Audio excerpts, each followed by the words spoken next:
IG ஆஃபீஸில் Iniya complaint கொடுத்ததுனால சுதாகரோட ஃபேமிலியோ தலைமறைவாயிடுச்சு. ஆனால் இதை தெரிஞ்ச இனியாவோ கோபத்தில் கொந்தளிக்க. பட் இதை பார்த்த ஈஸ்வரி, இதுக்கு மேலேயும் நம்ம இனியாவை இப்படியெல்லாம் விட்டுற முடியாது. அப்புறம் நம்மளோட பொண்ணை மொத்தமாக இழந்துட வேண்டியதுதான். பேசாமல் நீங்கள் முடிவு பண்ண மாதிரியே நம்ம வெளியூர் எங்கேயாவது போயிட்டு வரலாம். இனியா உடனே எங்கே போகணும், நான் எங்கேயும் வரல. அவங்களோட குடும்பம் கைதாகிற வரைக்கும், நான் அந்த நல்ல நியூஸை கேட்குற வரைக்கும் கண்டிப்பாக எங்கேயும் வரப்போகிறதில்ல. பாக்கியா இப்படியெல்லாம் பேசிட்டு இருக்க இனியாவை எப்படியோ சமாதானப்படுத்த, அதே மாதிரியே எழில் கோபின்னு சொல்லிட்டு எல்லாருமே இனியாவை சமாதானப்படுத்த, இனியாவும் அவங்களுக்காக இல்லைனாலும் குடும்பத்துக்காக வரேன்னு சொல்லிட்டு ஒத்துக்கிட்டு அங்கேருந்து கிளம்பி போயிடுறாங்க. பட் இந்த விஷயமா வெளியே போன கோபியை நடு ரோட்டில் சந்திச்சு ரொம்பவே திமுறா பேசின சுதாகரும் ஒருவேளை அந்த ஐஜி ஆஃபீஸில் கொடுத்த கம்ப்ளைண்ட்டை இனியா வாபஸ் வாங்கலனாலும், அதே சமயம் டிவி நியூஸில் லைவ் நியூஸில் எப்படி அவ என் குடும்பத்தை பற்றி மோசமாக பேசினாலோ அது எல்லாமே உண்மை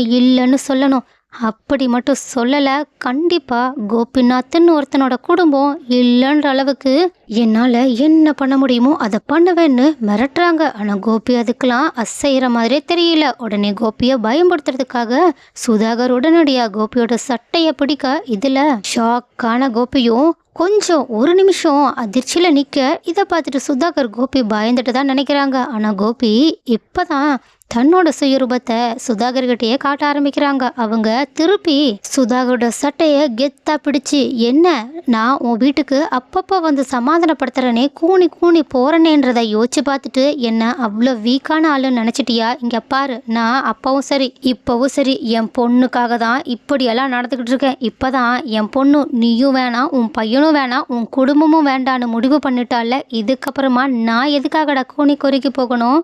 இந்த கோபியோட இன்னொரு முகத்தை இதுக்கப்புறமா தான் நீ பார்க்க போற. நீ கண்டிப்பா தலைகீழ நின்னாலும் நீ சொன்னதை என் பொண்ணு பண்ணவே மாட்டாடா. உன்னால முடிஞ்சதை பார்த்துக்கோன்னு உடனடியாக அவங்க, இப்போ நான் போலீஸ்க்கு கால் பண்றேன்னு ஃபோனை எடுக்க, இதுல பயந்து போன சுதாகரும் உடனடியாக கோபியை கீழே தள்ளி விட்டுட்டு சும்மா கெத்து காட்டுறதுக்காக உன்னை இல்லாமல் பண்ணிடுவேன்னு கொலை மிரட்டல் விட்டுட்டு அங்கேருந்து ஓடி போயிடுறாங்க. இதை பார்த்துட்டு கோபி செம்ம அதிர்ச்சியிலையும் கோவத்திலையும் நின்றுக்கிட்டு இருக்காங்க. ஸோ கைஸ், சுதாகர் ஒருவேளை சொன்ன மாதிரியே கோபியோட குடும்பத்துக்கு ஏதாவது ஒரு ஆபத்தை வரவழைக்க ஏதாவது ஒரு வேலைகளை பண்ண போகிறாங்களா? கோபியோட குடும்பம் இதுக்கப்புறமா இந்த மாதிரியான சில பிரச்சனைகளை சந்திக்க வாய்ப்புகள் நிறையவே இருக்குன்னு நீங்கள் நினைக்கிறீங்கன்னா கமெண்ட்ல சொல்லுங்கள். அண்ட் ஆல்சோ சுதாகரும் அவங்களோட குடும்பமும் கூடிய சீக்கிரம் போலீஸில் சிக்கி தவிக்கணும்னு யாரெல்லாம் நினைக்கிறீங்களோ அவங்கள இந்த வீடியோக்கு ஒரு லைக் பண்ணிடுங்க.